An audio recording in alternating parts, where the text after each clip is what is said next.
आज हम बहुलक निकालना सीखेंगे। जैसे कि क्वेश्चन दिया हुआ है कि वर्ग अंतराल 0 से 20, 20 से 40, 40 से 60, 60 से 80 और 80 से 100 और बारंबारता 6, 8, 10, 12 और 6 दिया हुआ है।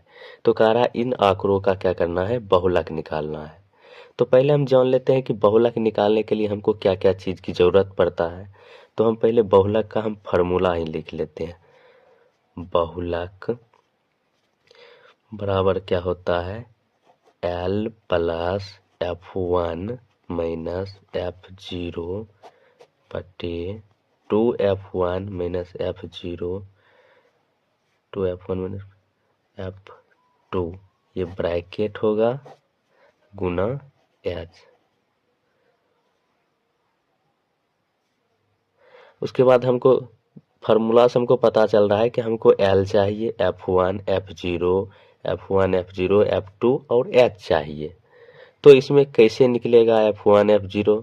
तो पहले हमको क्या करना है, बारंबारता में आना है और जो सबसे बड़ी संख्या होगा 6, 8, 10, 12, 100 में क्या है, 12 सबसे बड़ी संख्या है। तो इसको क्या करना है, F1 क्या करना है, F1 मानना है। उसके पहले की जो संख्या होगा उसको F0, ठीक है। जो सबसे बड़ी संख्या होगा उसको F1, उसके पहले की संख्या को F0, उसके बाद की संख्या को F2, ठीक है। और जो F1 होगा, जो बारंबारता, उसके सामने की जो निम्न सीमा होगा, जो निम्न सीमा होगा उसको क्या मानेंगे, L, ठीक है। जैसे हम यहाँ लिख देते हैं कि L बराबर क्या हो जाएगा, 60। क्या हो, F1 कितना है, F1 12, F0 कितना है 10 और F2 कितना है 6 है।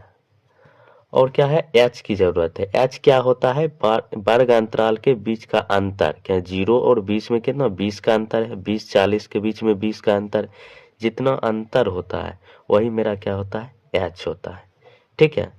इतना तक समझ गए तो आप क्या होता है, सूत्र में हम इसका मान पुट कर देते हैं। L कितना है 60 प्लस F1 कितना है 12 माइनस F0 कितना है 10 बटे 2F1, यानी क्या 2 गुना 12 माइनस F0 10, F2 6 गुना H कितना है 20, ठीक है।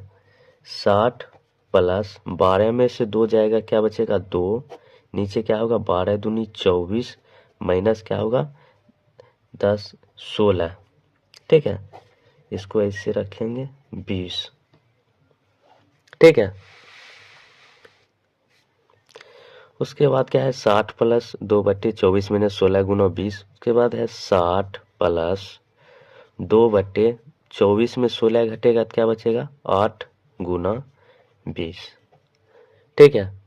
अब इसको इससे कट करेंगे, क्या होगा 4 4 पचे 20, यानी मेरा क्या आ गया 60 प्लस 5 बराबर 60 में 5 जोड़ेंगे क्या हो जाएगा 65। यही मेरा क्या हो गया आंसर, यही हो गया बहुलक। अगर आप समझ में नहीं आया तो एक बार और समझाने की कोशिश करते हैं। जैसे कि क्या होता है, वर्ग अंतराल दिया हुआ रहता है और बारंबारता दिया हुआ रहता है। आपको कहेगा बहुलक निकालने, तो पहले आपको पता है L निकालना है, F1, F0, F2 ये सब H निकालना है। तो क्या होता है, सबसे बड़ी संख्या जो होता है बारंबारता में वो होता है F1, और उससे पहले की संख्या आना है तो F0 और उसके बाद की संख्या को F2। F1 में जो होगा उसके सामने का जो वर्ग अंतराल होगा उसका निम्न सीमा को क्या मानेंगे L, और दोनों के बीच के अंतर, वर्ग अंतराल के बीच के अंतर को क्या मानेंगे H, ठीक है। इतना करने के बाद आप सूत्र में उसका मान पुट कीजिए।